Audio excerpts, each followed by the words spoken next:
Welcome to the Leadership Insights podcast, the podcast that takes you on a journey into the world of leadership, offering a deep dive into the minds of accomplished leaders from various fields around the world. I'm your host, Amanda Jane, originally from the north of Ireland and now living in beautiful Cheshire, England. Together we'll explore the strategies, experiences and wisdom that have shaped these incredible leaders into the visionaries they are today through solo episodes and interviews. I'm a leadership and communications coach myself, and I'm passionate about promoting a coaching culture in the workplace, as well as empowering leaders to flourish personally and thrive professionally.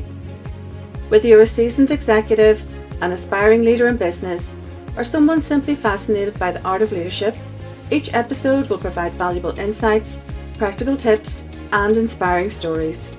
So get ready for a dose of motivation, innovation, and leadership brilliance on the Leadership Insights podcast, brought to you by amandajane.co.uk.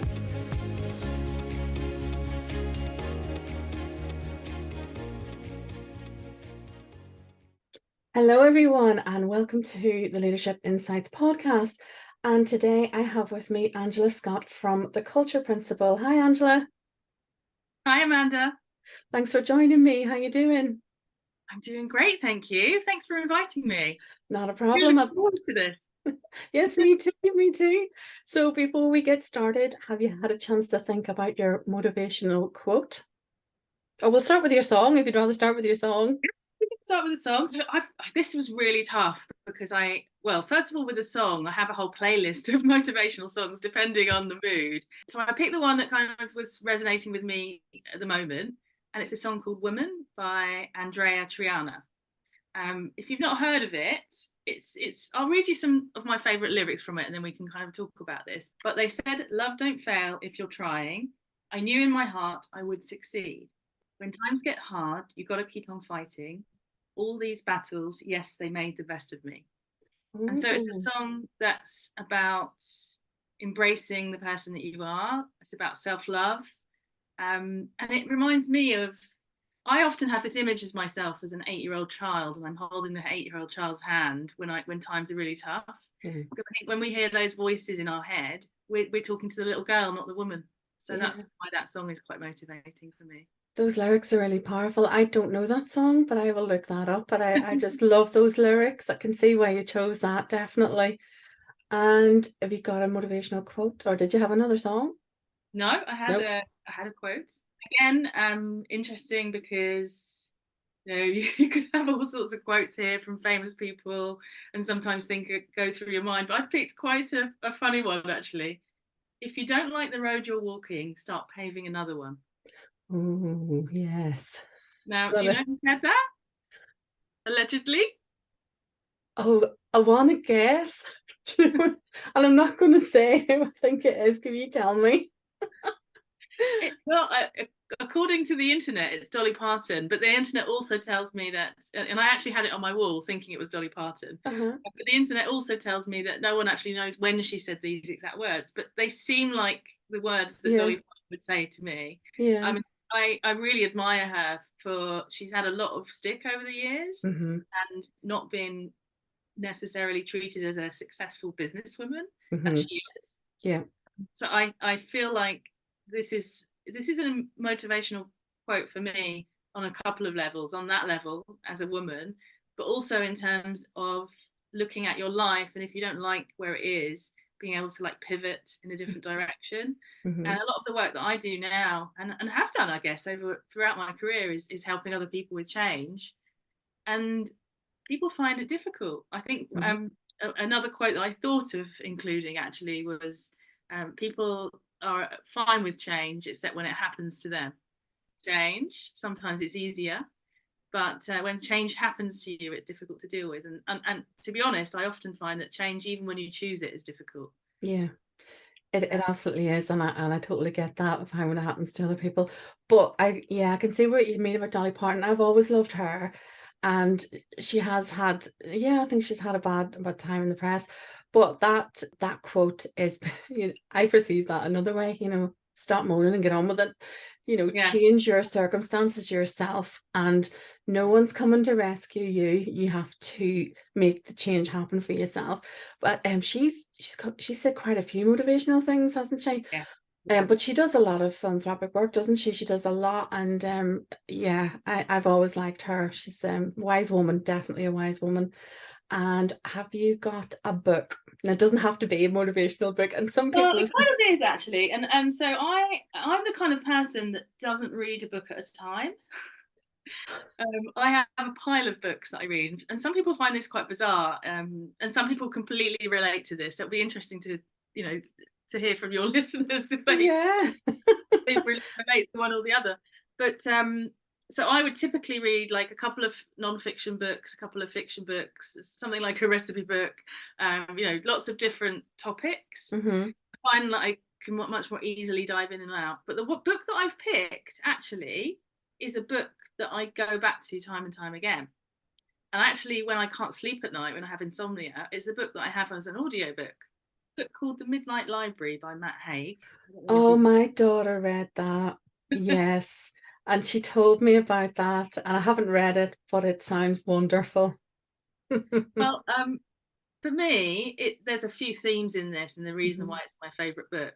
I think it's great when you have insomnia, first of all, because it's a series of short stories actually Mhm. that you can just go back into. And the reason why it's a series of short stories is the main character Norma is placed in a midnight library, in a library, an endless library, Mhm. where she's able to access her parallel universes of her life based on different opportunities and different choices and decisions that she's made in her past. So it's kind of this fascinating view of someone looking at, regret and how regret can shape the perception of our lives, about choices and consequences of our actions. But one of the biggest themes for me that kind of sticks, and I think it's helped me with the transition that I've been through recently, is the meaning of success. So we often think of success in our lives as being material success or money. And I think as you get more experienced and as you get older, you get a bit more introspective and realize that that isn't everything. And you start looking for a lot more meaning in your life. I think, the main thing in this book that Nora discovers is that success isn't some sort of destination. It's definitely a journey. But what I would say is if you're not on the right train towards some sort of destination, Mhm. if you're actually on the wrong train, then you're never going to reach, you're not going to reach that part of your journey that you really want to. But yeah, I just love it, and the fact that you can dive in and out of all these different realities. I wish I could have that experience once. I know, and it's just such an incredible concept, isn't it? And if you're applying it to your own life or your own circumstances, the possibilities are endless. So when you say you read many books on the go, Mm. so do you read, you're talking physical books, so you dip in and out of actual physical books? Both actually. Yeah. So I have physical book. I'm still a physical book person. I Mm-hmm. find it's better for the eyes as well than looking at Mm-hmm. something too much. So I do like to rest my eyes and actually read a book sometimes. But I do like audio books too. Interchangeable. I like podcasts too. So I think it's really great now. I mean, I think back to when I was growing up, we just kind of had books and Yeah. sets. Yes. With Yeah, this variety of content that we have access to now.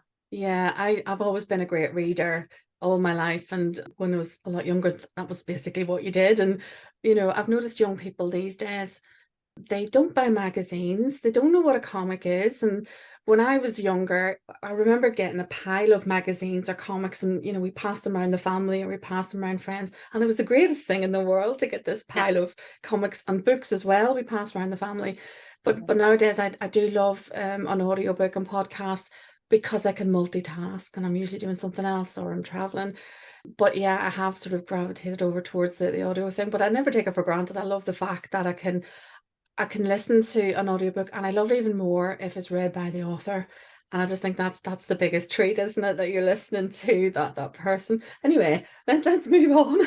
The debate about audiobooks and actual books.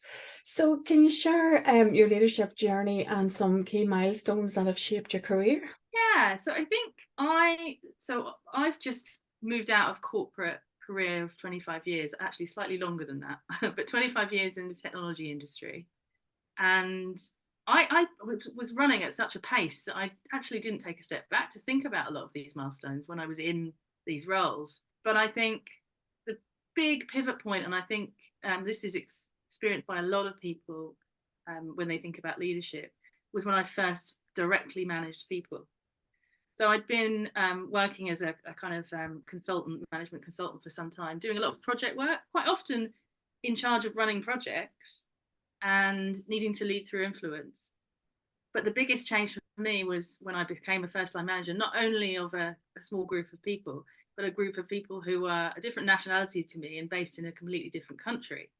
So I had all these kind of changes to do. And I think the real surprise for me was that I realized that I'd been leading for quite some time without realizing it.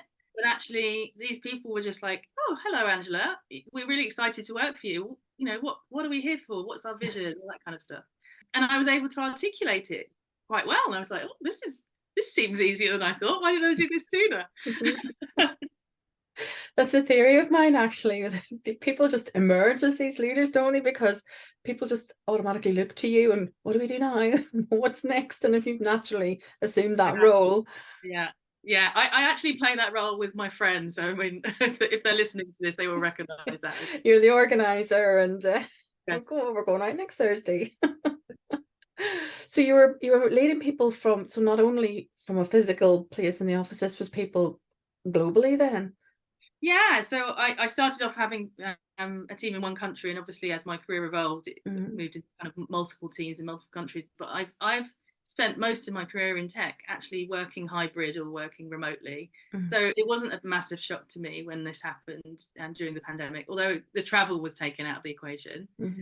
But my leadership has always had to be from afar, from a distance, and then building those relationships on those, limited opportunities that I had to meet in person. And that's even changed now post-pandemic, with a lot of people having complete teams working for them that they don't either get to meet very infrequently or not at all. So I think that taught me a lot about why that it's quite a special skill to develop genuine connections with people who you've met a couple of times or who you just see like for a couple of days once a month. It's very different to forming those relationships over, lunch or going for a drink after work. I didn't really have any of that after the age of 25. I didn't have any of that because I was always either working remotely at home or in a UK office or traveling somewhere. Yeah, I noticed that too, actually. And over the pandemic, I was managing my team remotely, and we were getting on with the job, but everything was very lean. It was, this is what we need to do. Let's do it. Meeting, let's do it. And when we gradually went back to the office, I realized it was more, how's the family? What did you watch last night? And there was a lot more enrichment in the conversation. So I can imagine you having done that for such a long time, that was absent from your general working life, that kind of getting to know the human rather than the worker. Yeah. And you have to be a much more intentional when you're fully remote. I think it's not that you need specific different skills, in my view, but you have to kind of be very much more intentional about developing those relationships. And I think for me, there has to be this foundation of trust. And it's one of the reasons why I called my business what I did is because I think all businesses need to be built on this foundation of trust. All teams need to be built on trust. Think about your relationships in your personal life. If there was no trust, you wouldn't have a relationship. And it's no different actually in your work life. Yeah, it's the absolute key. So that leads me on then. So you left that nice, safe world, that very interesting world, and you branched out on your own.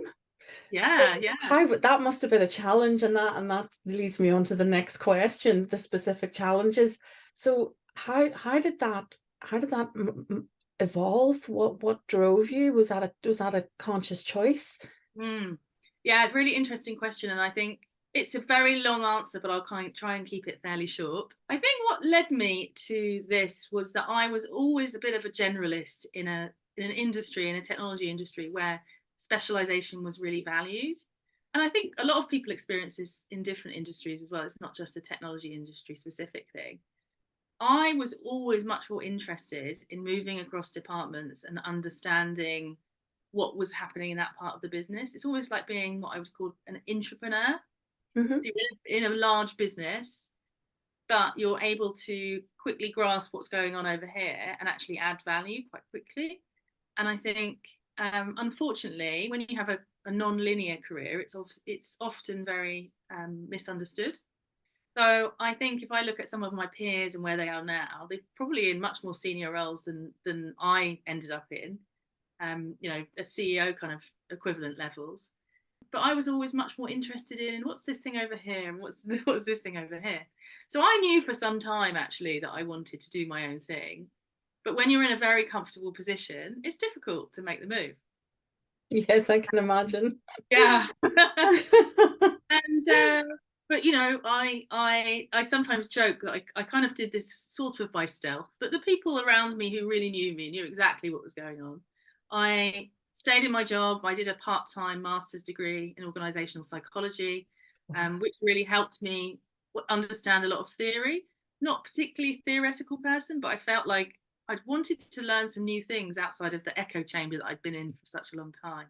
And I was really lucky that I had such a fantastic bunch of people on my course. And I learned as much from them as I did from the course, which I'm sure resonates with a lot of people listening. Hmm. It was very much about the experience for me rather than the stamp. Because people at Hmm. the end said, "We must be really proud to get your degree." And I said, "Well, not really. It was more fun doing it." Yeah. Yeah. So that kind of set me up for the idea for my business. But I still wasn't quite brave enough to do it. But it got to the point, I had a big birthday coming up, and I just said, you know what? There's no time like the present. My parents are still young. If I set up my own business, I'll have some time to spend with them when I want to, and I can work whenever I want to. So I decided to give it a go. Uh-huh. And I'm sort of a few months in now. It's still it's difficult sometimes. I miss having a team because I'm on Hmm. my own at the moment. I have people that work for me part time sometimes, but I don't have anyone else in my business at the moment. So that's a Hmm. massive change. Not Hmm. having teams around you constantly. But all things considered, it feels like, and I know you'll appreciate this, Amanda, because I've listened to some of your previous podcasts. It feels like I was probably on a river on a boat before, going pretty happily along, sometimes a bit bumpy. But now I've left the harbour and I'm on the open sea. It's a bit more scary, but Hmm. actually it seems a lot more full of possibilities for me now. Yeah. Political. It strikes me that you are a very people focused person, Yeah, and we've talked about change, and I just wonder if you're acutely aware of the change that you put yourself through, and that transition from being surrounded by a lot of people that have so much in common with you to suddenly finding yourself not you're not as alone as you think. Even though it's your business, you've got these other people around you, and I think as your business evolves, you'll start to build up that network again. yeah, And from, what did you say, entrepreneur, peeping into other departments and seeing what you do. You just strike me as a very sort of people-centric person. But if you're still quite new, I mean, the world is your oyster, absolutely. And uh, but to reach a big birthday, to give yourself that choice and think, actually, do you know what? I really want to do this. And I love it when people just think, I want to do this out of choice rather than situation. yeah, And isn't that the greatest gift in the world, that you can think, I choose this yeah, rather than I'm forced to do this? yeah. And it is, I think it's an absolute gift. And how's it going? Are you glad you made the leap? Yeah, some days not. Some days absolutely. And today is one of the absolutely days, so that's good. Yeah. I think just feel like I have a lot more freedom, and actually I have an opportunity. I coach individual leaders and teams. I can facilitate, and I can also go in and kind of lift a few lids up and say, let's have a conversation about this. I think I've seen this, but Mhm. you tell me. So it's not around. I think sometimes in my previous corporate roles, you sometimes feel a little bit kind of boxed in and Mhm. not able to kind of stretch your wings out. And I definitely feel a lot more free to be myself now, Mhm. Yeah. which is really nice. And it's your own brand, isn't it? It's your own way of doing things. Yeah. So with all that experience and your business, who inspires you? Do you have anyone, any role models in your life or anyone that inspires you? Well, it's interesting because I was thinking about who was inspiring me just the other day, because I was thinking about um, my my journey. I was preparing to speak to some students actually at Bath University near where I live, and I knew that they'd ask me this question, and immediately I was surprised. Actually, I came up with lots of men. Which Interesting. absolutely against this, and there's this legacy of the great man. People are born to be leaders, which I don't really believe in. Mhm. But when I think about the leaders that inspired me, they've got something in common, and I'll give you some names: Nelson Mm. Mandela, Yeah, Martin Luther King Jr., yeah. Gandhi. Mhm. Um, I'm also a big space fan, and I once met Gene Kranz, who was the flight controller of Apollo 13. Ooh. Yeah, I once met him. He did a keynote speech in San Francisco that I was at. Amazing. Wow. They all have one thing in common, Mhm. in that they were able to channel anger or anxiousness into something very constructive. They Mhm. were able to deal with very tough situations and turn that around to be deeply inspiring to the people around them. If you think about it, particularly the first three that I mentioned, Nelson Mandela, Martin Luther King Jr., and Gandhi, Mhm. they were all in situations where they should have been, by rights, very angry. Yeah. Um, Admittedly, at the beginning, they dealt with that very differently. But I think if you look at their legacy, I think what it's taught me is the power of positive action, and that we shouldn't always treat anger as a bad thing, Yeah. because it's actually a powerful emotion. Mhm. And what I'm not saying is let's all lose our temper Mhm. left, right, and centre, everywhere. That's not Mhm. what I mean. What I mean is to use that energy that's within all of us to Mhm. actually go, no, let's do something positive and creative with this. And I often ask people, when you feel angry, are you bored? Are you lethargic? No. Interesting point, because it's that strength of that emotion that drives the change, drives the thought, drives the next thing, and maybe fires up the brain to do something else. Interesting concept. I really like that. No, I hadn't considered that in that way. And you're right, those individuals endured awful circumstances, but managed to mold it into something else. And as you were going through your list, interestingly, you chose male, and we all have different role models. I was thinking of Barack Obama, and Yeah. I've always admired his leadership and how he led, because I always thought he led with great humility and compassion, Yes. and he was always so composed. And there's a meme, I know it's a meme, but it just inspired me so much, where he was fist bumping the janitor. Yeah. And I've mentioned that before. It just moved me, because I thought, there you go, the leader of the Western world, and he had respect for the janitor, and I love that. And I think to have that quality as a leader, Yeah. and is just, no one is bigger than any other human being in that sense. But no, it's interesting to see what people are inspired by and who inspires Yeah, them. and I think also this idea of, I mean, I think for a long time, and certainly when I started work, um, there was this view that you had to be very tough, and there was not that much room for empathy, and that's obviously been much more crept into the corporate world and in the working world over the last sort of 10 to 20 years, I guess. Um, but another person that deeply inspired me was a guy called Dick Winters, that was in a series a long time ago called Band of Brothers. But I've read all the books. But he was this, mild mannered army recruit, originally in a paratrooper, who was highly effective, despite the fact that everyone just thought he didn't have the right caliber to be that great man. Mm, And I think it just goes to show that there isn't that single type of person that can be a leader. Anyone can be a leader. yeah. It's not that you're born to do it. It's not that you don't have the right skills. If you dedicate yourself and decide that that's what you want to do, I believe that anyone could do that. And Hmm. it is about being humble enough to admit you were vulnerable as well. And Hmm. that's the thing I think that Barack Obama, as you mentioned, is incredibly great at. Yeah, those qualities, I think definitely there's been a shift, and to have compassion, empathy, and show the vulnerability with a bit more authenticity. It for me, it was more about the whole person rather than the work person. Yeah. The person shows up for work, but you have absolutely no idea what went on, and the previous evening, and just having that awareness. You don't necessarily need to know what went on, but if you have that awareness that they exist outside the 9 to 5, just that little bit of compassion, and giving someone a bit of understanding, I think it just reaps so many rewards, and having that awareness pays dividends. I think just a little bit of compassion, and yeah, everyone's different, and everyone has it in them, but it's molding to the circumstances and learning from different people, really, and the different environments as well. You can have the military style, or you can have something a bit more. Google always strikes me as having very relaxed leadership, but then sometimes you read things and it's not that relaxed, if you see what I mean. What's really interesting about culture is that you could say that Google, it's really interesting you say Google has that culture.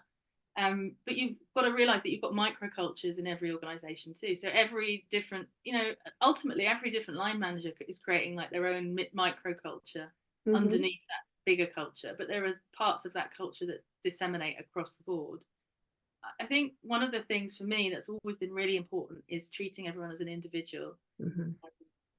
I find it very difficult when there's a kind of broad brush approach to everyone. If someone makes a mistake in a team, then the whole team is punished. That's very, very, very difficult for anyone to kind of feel engaged in that kind of situation, I think. So I've always gone out of my way to really understand the people that work with me and for me. And that, we aren't professionals, 24/7. We are human beings first and foremost. And actually, if you take some time to understand the people working for you, again, particularly if you've got that limited amount of time with people just appreciate it. Yeah, they really do. And for me, I look behind the mistake. I look at what happened with the mistake.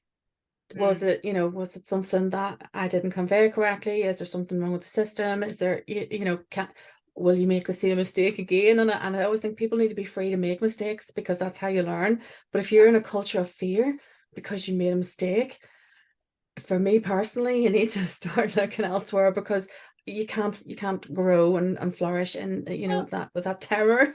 And I think also if you're imagining if you're in a leadership position, you could be a leader through influence in a project team, for example. You could be leading people. Any situation where you're seen as a leader, if you don't tolerate mistakes, guess what happens next time? People don't innovate. They don't want to invent new things. They don't want to be creative, because they might make a mistake and be told off. And are they going to express their opinions about new ideas? No. Or worse, they hide the mistake.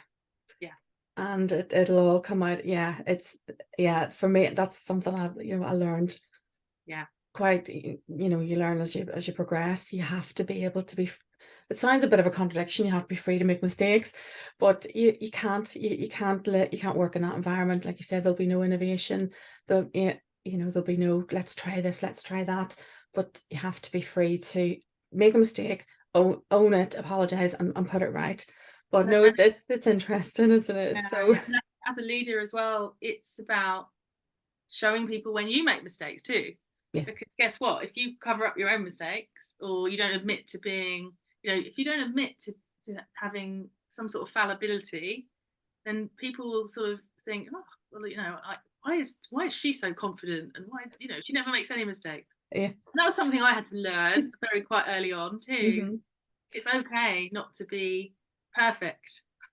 Absolutely. And that is another thing, isn't it? That perfectionism. And I think the minute that you say to your team, oh, I made a mistake, I did this, there might be that, oh, you made a mistake, but you have to humanize yourself, and you have to use that, I think, as a teachable moment to say, look, I made a mistake, and this, and I put it right, and it's fine. But I also think that puts the dialogue out there to make those people think, well, you know what, oh, that's okay. If I make a mistake, I can share that too.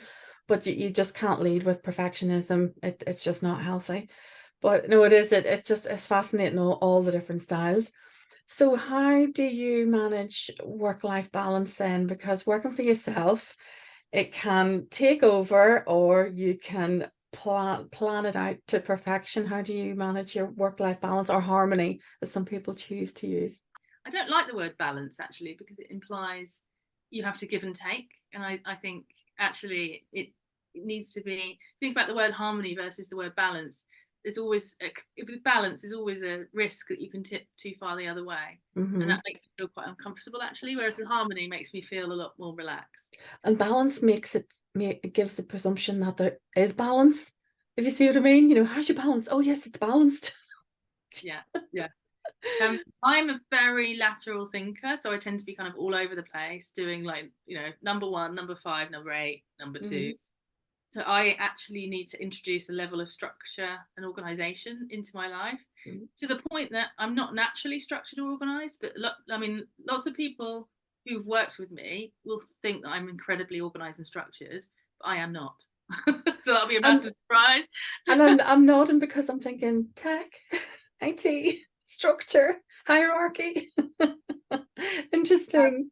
And it's interesting as well. That's been a big reflection for me leaving a corporate career, in that I think I found myself in a situation where I was perceived as very good at something, but it wasn't always necessarily something I enjoyed. And I'm not naturally an organized person.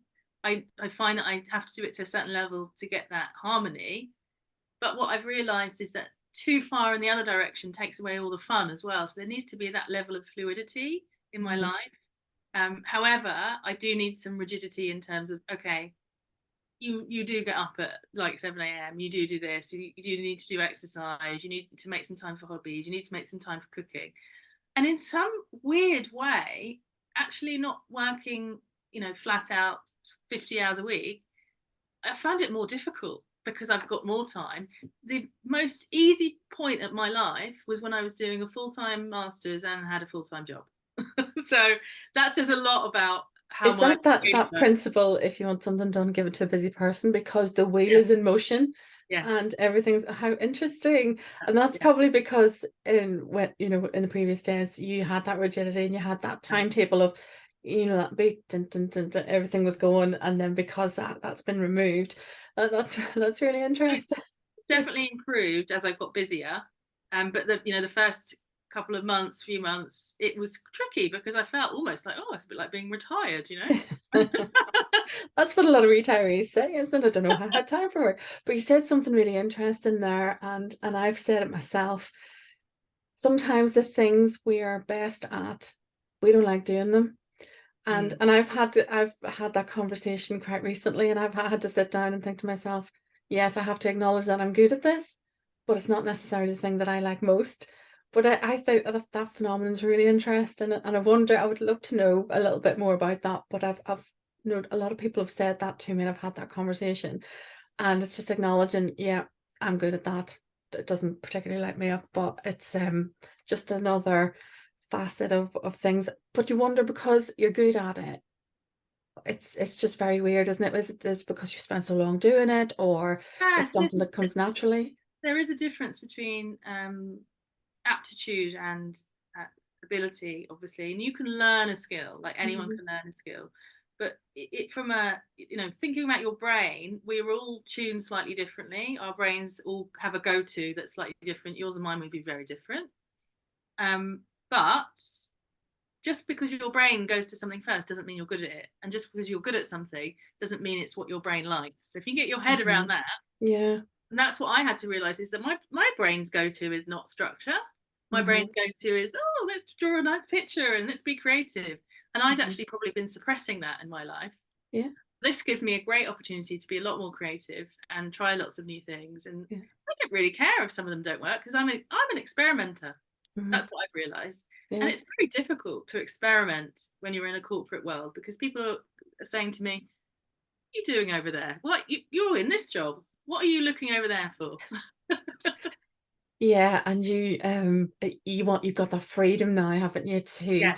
maybe go down the rabbit hole, make a discovery, and do something else. And the corporate life is very, very rigid. I'm quite lucky because I work in communications, and I can be very creative, and I love that. I can definitely spend some time experimenting and looking at other things. I mean, No, don't get me wrong. Anyone listening to this who worked with me were going, well, she did loads of creative things. I think the difference is that you're still working for someone else and you're yeah. still kind of have to work within certain boundaries. I mean, I was always a business focused person rather than a technology focused person. Technology is the enabler that helps businesses run, Mm-hmm. rather than getting into the nitty gritty details. Mm-hmm. I think sometimes there's a perception that when you work in technology, you're like on a keyboard all day writing code.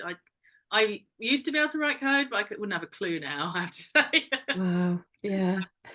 Just so it's so interesting, isn't it? The perception of everything. But Yeah. you're working to someone else's ideal and someone else's spec and requirements. But when you're working for yourself, you're setting the tone. So my final question for you, Angela, what legacy do you hope to leave as a leader, and how do you measure the impact of your leadership? So I would like to leave a legacy. I mentioned this earlier already, but my legacy I would like to leave is around trust and leadership. And I think this idea that my vision around organizations being built on trust rather than anything else, first of all, because I think there's always a temptation to go, oh, yeah, let's focus on this thing or that thing. It might be making sure that the team is effective in terms of delivering business results. And for me, that's important. But unless you have that foundation, it's a bit like building the house on the sand. You haven't got that kind of solid foundation. And that's the legacy that I would like to leave.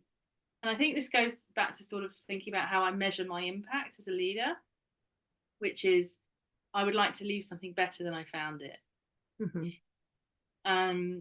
So it's the view of success that I mentioned earlier from the Midnight Library as well. I think when I've interacted with people, it'd be like nice to think that I've left them with something that really resonates with them. I think the whole idea of trust is gained from your experience of how you interact with people, and you only get that through building kind of genuine connections, not fleeting ones. And I think that's one of the major challenges that we've got in the future, not only to do with leadership but also to do with life in general. With AI and technology becoming very mainstream now.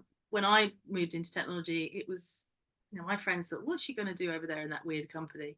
That's not the norm now. It's very different.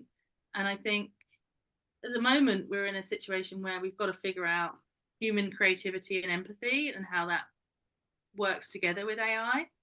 AI is in a very early stage. I personally think it's really an exciting time to be working with organizations. I'm really excited to figure out this for myself. I'm always like dabbling in this and thinking about how it can help my business. But a lot of the conversation I have now is I just don't know how to integrate this into my leadership. How are we actually going to do that? And people are still trying to figure that out. Mm-hmm. So interesting that you brought AI up. don't think I've spoken about it in the podcast previously. I'm really interested in AI, and with regards to new tech, I try to keep up with it because I hate a discussion going on around me and I don't understand what they're talking about. So I love something that gets me Googling and researching. And I think, yeah, to me, it just looks like we're only just beginning, and the possibilities are truly endless. But I sense a lot of fear, and we've had discussions, with various people around it, and some people are genuinely terrified, and I understand that, but that's a lack of knowledge. But the possibilities are truly, amazing. And I think there's a lot of, we've got a long way to go in terms of education and teaching people, Yeah. that this is what, this is what it can do. The medical world looks incredible, things that can go on there. But the moment I think the fear is AI is going to destroy the world and it's going to take over. And I do think there's a lot of education that needs to be done. But for me personally, right at this very moment, the tiny little bit that I know about it, I'm just blown away with the things that I can do, and it can make my life so much easier, and it can help speed things up. And I'm only talking about the basic things. Your knowledge must be vast because you've got a bit of a background. Maybe you've seen more. Well, interestingly, I think the one piece of advice I can give if people are interested in exploring this area, and this is general piece of advice actually anyway, is seek out people that know about this and just have conversations with them. And I think one of the really foundational things throughout my journey has been not relying on one person to give me all of that. So not relying on one mentor is really important, particularly at the moment, because you need people with like different perspectives, different skill bases, different levels of experience. um I would love to have a mentor, for example, at the moment that was much younger than me, because it would give me kind of insight into lots of things that I'm just not exposed to at the moment, like for example how to use Instagram properly. That would be lovely. Yeah. Well, I can put you in touch with someone who can do that for you. I know a really lovely lady, but I shall send you her details. Well, thank you so much, Angela. I've really enjoyed this. But before we go, where can we find out more about Angela Scott online? So I am on Instagram. My handle is Lead with Angela Scott. You can also find me on LinkedIn, where I'm most active, and my website is thecultureprinciple.com. That's wonderful. Thank you. Thank you so much for your time. I have absolutely loved talking to you. I could talk to you for hours about all this stuff, but it's been an absolute joy and an absolute pleasure. Thank you so much for your time. It was my pleasure. Thanks, Amanda. Thank you for listening to the Leadership Insights podcast today, and special thanks to my lovely guest, Angela Scott. Join me on the next episode for more inspirational leadership stories and insights. You can follow me on Instagram at Coach Amanda Jane, or visit my website amandajane.co.uk. Bye for now.